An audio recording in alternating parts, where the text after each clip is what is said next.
Hi there, welcome to my channel. Just for the record, my name is Adeola. I'm a Nigerian living and studying in Germany. I film about studying in Germany, living in Germany and everything in between.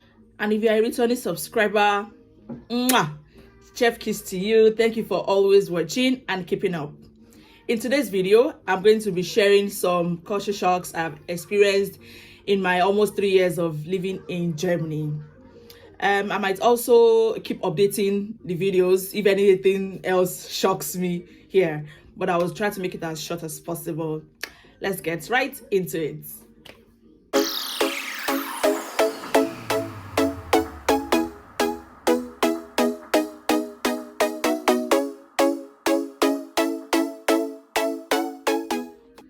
One of the first things I noticed is the Germans are super punctual people. They are very big punctuality. If they tell you 5 o'clock, they are there like 5 or 10 minutes before you. Trust me.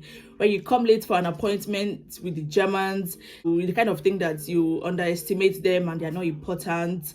I'm also sure it's coming from a place that you wouldn't show up to a job interview late, or if you have a court hearing, of course you would never show up there late. So why do you think it is nice to do that to people? I've experienced this a couple of times where I'm about 2 to 5 minutes late and I meet the Germans there right on time. This punctuality scheme works for me because I don't like keeping people waiting, and I don't like people waiting for me too. So if you ever see me go somewhere late, just know that I did that on purpose. Just like our transport systems here too, our buses and trains are always almost on time. There's no African time with the German, no. And it is super rude to keep people waiting here. Yes, Nigerians here don't keep to time. When we have a party, when we have an event, even though they understand the system, in Germany, they just still want to bring the Nigerianness in them out. So if you intend to come to Germany and you are terrible at keeping to time and appointment, bear in mind that this is a big deal to the Germans, and please start learning it. The second thing I learned is the waste disposal system. Before I came to Germany, I never encountered anything about separation of waste, because our garbages are always thrown inside one single bag. So the waste separation starts from us as the consumers. For example, if each household sorts their waste and put it in separate bags in our separate containers, it helps the people that are doing these jobs. A large part of the waste in Germany are reused and decomposed, which of course helps protect the nature. Germany is even set to become the world champion of waste separation. Kudos to you guys. It took me a while to get used to sorting my waste, and I've also learned that there is a fine for improper disposal of waste, so they are watching you. I'm not sure how this can be traced, but I don't know. I'm so much better at my waste separation now. The third thing I noticed is recycled bottles called fund. Fund is like a collateral or deposit that you pay for when you go to the grocery stores to buy your groceries or your bottles or your drinks. It is usually written there that you have to pay 25 cents for the bottle, inclusive of the total cost of your groceries.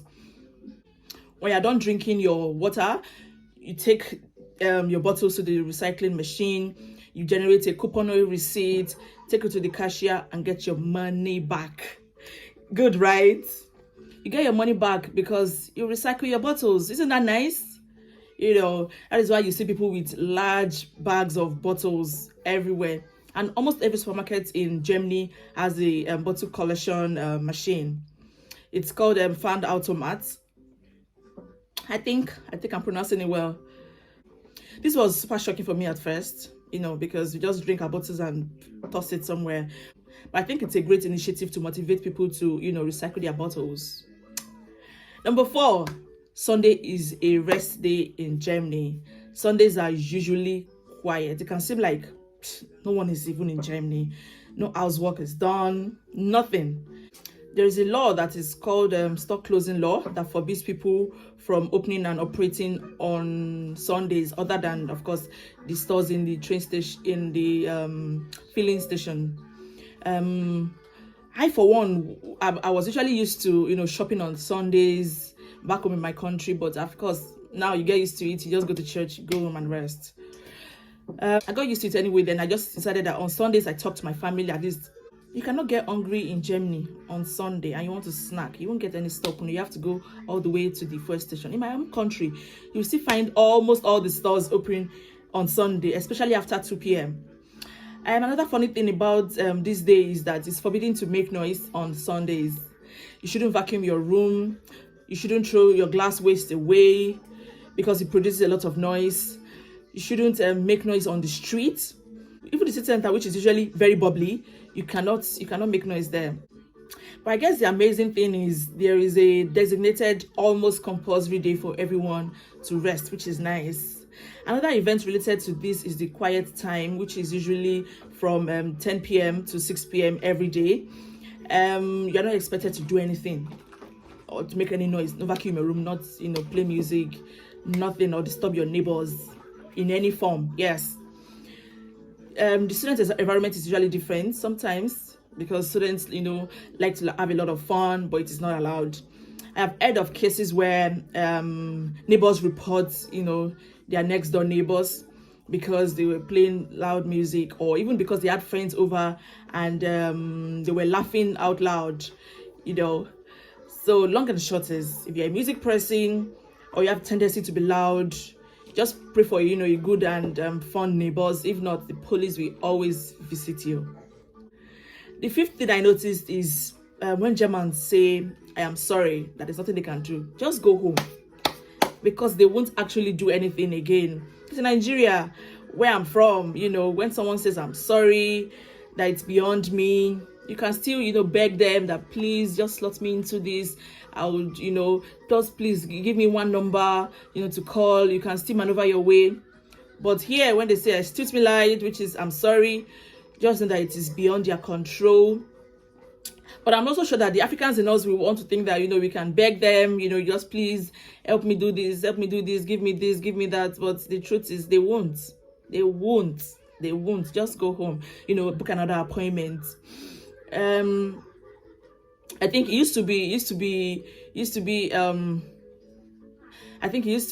was strange to me because in Nigeria you almost usually get things done, but getting here you would have to follow protocols, and it's also nice anyway. Just know that you can't always get what you want at all times. The sixth thing is people old enough to be your grandparents or your great-grandparents prefer you call them by their names. Yes, if your lecturer in school wants you to call him by his name without a prefix. I know what you're thinking. Africans left this table. To my non-Africans, if you see an African respecting you, speaking to you some kind of way, just accept it like that, because it's a way of life. We in Africa, you are either uncling somebody or aunting somebody, and if you don't do that, the kind of thing that you are not well home trained, So it's actually it was a struggle because calling older people by their names here. I know a lot of people will be like, oh, you don't have to call them by their names, but they're still older. But the thing is, they won't give you the light of day. If you are too respectful, they think that you're malicious or you're dubious. They prefer you call them by their government names. Yes, it was usually heavy in the mouth when I go here to call the other people by their names. But to an extent, you don't have a choice. Just don't be disrespectful. Just use your church mind and don't be disrespectful. In Africa, you dare not call your lecturers by their name. They will definitely remind you that they went to hell and back to get that degree. The seventh thing is you have to book an appointment for everything here. To see a doctor, you have to book an appointment. To make your hair, you have to book an appointment. To the seemingly littlest thing, which is to visit friends, you have to book an appointment. Yes, it is that serious. If you're in distress and you need someone to talk to, you better hold yourself till the person you want to talk to is available, because they might be having their quiet time, they might be at work, they might be, in school, and, disturbing people is not a thing here. Unlike back in my home country, you can literally barge into someone's house without prior, appointment, and they will feel too offended. But here, you cannot, and you shouldn't even, because they might not even open the door, or answer you. You definitely need to call to be sure they are home and they actually want to see you before you go. It was annoying because you just go into people's rooms, just knock and just open, but if you're coming to Germany, just know that you are going to book an appointment for every single thing. The eighth thing I noticed is post mail, which is letter writing, if you are trying to say it in layman's language. German government or the German organization still communicates with post, and that is why it is good to live in a place where you have access to a post box. Every house and individual here have an access to a post box. Letter writing is still the major source of communication here, and I think it's nice. Actually, I used to think it made things super slow, but of course I'm getting used to it now, or I've gotten used to it now, and that's made it really nice. In my home country, if you're expecting a mail, you would have to pray it doesn't get missing in transit. But I guess the system here is very efficient, and I want to assume that the only way your letters can get missing is if you put in the wrong address. The ninth thing is the TV and radio tax. When you register as a resident in Germany, you receive these letters from time to time, which says you have to pay about 18 euros per month for TV and radio tax. I can understand why they would ask for these taxes, because there is they have the system that is based on contribution model. But I don't understand why we that don't have TV or radios have to pay this tax. I'm not against paying of taxes, but coming from another cultural background, it's quite weird. Well, yeah, I know that it's a system that works. Speaking of windows, our windows open in two ways: canted or slantly, or fully opened. Some of the doors also open like this. It was a little confusing at first, trying to turn the handle the way you want, but I think it's really nice to moderate the fresh air in your home, because there's no air conditioning in Germany, and you notice that almost every houses in Germany don't have ACs. This was a difficult adjustment, but people have not used ACs for 100 years, so I'm definitely sure you would adjust. The 11th thing is everything is small in Germany except for the beer. Perhaps the first adjustment you need to make is the small built-in refrigerators, because you won't have so much space. You may need to shop frequently and buy less at a time, and that's why usually you shop about 2 or 3 times a week. If you keep a lot of junks in your fridge, you won't have space for your main meals, for your meat and your veggies.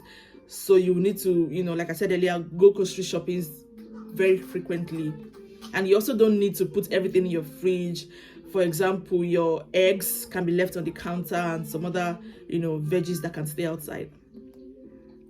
The 12th thing I noticed is you pay to use the public restroom. In Nigeria, you can enter any public restaurant and use the restroom, but most of the restaurants here in Germany don't have restroom, and if you are pressed, you would have to go a long way to pee. Yes, peeing is a God-given right, but you find out here in Germany that you would have to pay to pee. Yes,